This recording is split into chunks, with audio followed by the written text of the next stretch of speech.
All right, if you ever needed proof that we live in a simulation, look no further than what happened yesterday. Sovereignty beats journalism in 151st Kentucky Derby. You heard that correctly. It couldn't be any more perfect. Sovereignty and journalism vying for the number one spot, and Sovereignty won. And not only that, the odds on a win for Sovereignty were at 9-1. So that is pretty incredible. A horse called Journalism was the favorite to win the 151st Kentucky Derby on Saturday, but the win went to Sovereignty. Sounds a lot like what happened maybe just less than a year ago, if you were to ask me. Sovereignty was followed at the finish line by Journalism and Baeza. And here is the official post from the Kentucky Derby. Sovereignty wins the 151st Kentucky Derby, presented by Woodford Reserve. The odds on a win for Sovereignty were 9-1. Journalism was favored with a 7-2 odds. So Journalism had the odds to win, and it was taken over. Sovereignty takes home a purse of $3.1 million after defeating 19 3-year-old horses in the 1.25 mile race. Journalism took home $1 million, while Baeza snagged the third place $500,000 purse. The track was awash in mud as rain soaked Louisville, Kentucky, all day. 147,406 people attended the iconic annual race, which was a Derby record. And we have the race right here, and it shows Sovereignty taking over Journalism here. Sovereignty is coming with him on the outside. The two of them go right by with a furlong to run. Journalism and Sovereignty. Look at that track. The nose down to the last 16th of a mile. Sovereignty has taken the lead. Journalism is second toward the inside. Baeza's third, but it will be Sovereignty to rule the Kentucky Derby. How does this even happen? Final gambit was fourth. The final time was 2:01. What do they say?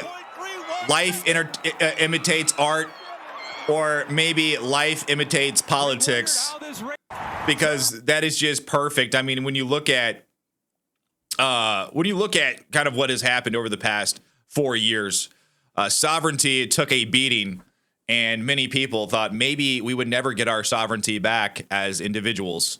I mean, there was censorship. We had COVID. They were trying to force different, let's just say, injections into our body. And there really wasn't a whole lot of individual freedom. And now Trump was elected. Censorship seems to have been lifted for the most part, it appears.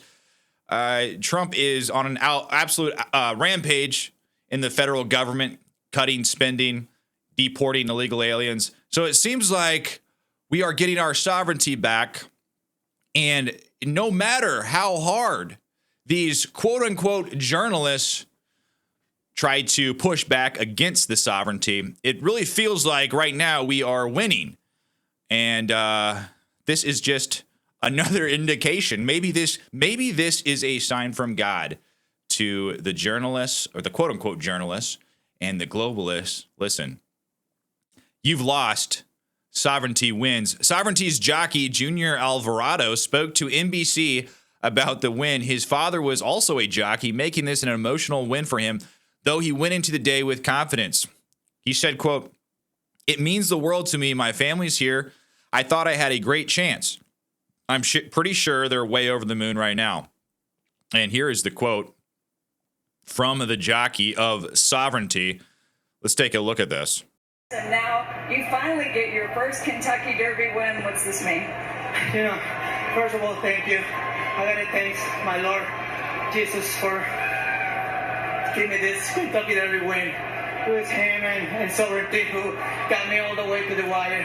And, it meant the world to me. My family's here. I thought I had a great chance. Mr. Mott, I was so confident the whole week. I knew Mr. Mott could have done that. If I had to pick someone, it was Mr. Mott. And, now. All right, somebody check his green card, okay? He sounds like he might not be legal. I'm just kidding. But Alvarado had suffered from a recent injury. He said the horse stuck by him. He praised Sovereignty for his loyalty. This was Alvarado's first Derby win, and he had earned 10% of the total win, or $310,000. So I guess these jockeys, this is their commission. They ride a horse for a little bit, and they win 10%. So I guess that's pretty good. That's pretty good money. 310 grand. That's pretty legit. Stephen Miller weighed in to say, quote, in the Trump administration, Sovereignty will always win. And this is what Stephen Miller said right here. The Kentucky Derby is the first leg of the Triple Crown. The next race is the Preakness at Pimlico. The court is 1 3/16 miles and is followed by the Belmont Stakes, which this year will be held at the Saratoga Racecourse and runs 1.5 miles. Belmont Park was also closed for last year's race due to ongoing construction. So I don't know much about horse racing. All I know is that women really love to put on their interesting hats during the Kentucky Derby. I was out last night and I saw a lot of women with very interesting hats, and they are cool. But other than that, I don't really know much about the Kentucky Derby. And I know that you can bet on the horses and make some pretty good money. I know a couple people that make some pretty good money betting on horses here and there. I myself, I don't know enough about it to bet. But I guess whoever bet on Sovereignty to win over Journalism is probably sitting pretty right now. The Preakness will be run on May 17th, followed by the Belmont Stakes on June 7th. The Belmont is the oldest of the three, having started in 1867. So there you go, guys. What just an absolute perfect conclusion to the Kentucky Derby. I mean, like I said, do you need any other proof that we live in some sort of simulation? Sovereignty and Journalism in the front spots, neck and neck. Journalism has the odds to win, and Sovereignty beats Journalism. It can't be more perfect than that. But what do you guys think? Did you watch the Kentucky Derby? What did you think of the whole situation? What a soupy mess for a track, right? That track did not look fun. I did not watch the whole thing. I glanced at it because I was out last night. I glanced at it on the TV, and I thought it was kind of cool. But what a soupy mess for a track. But let me know what you think down below in the comments. Like and subscribe to my channel. I would really appreciate it. But until then, I will see you on the next one.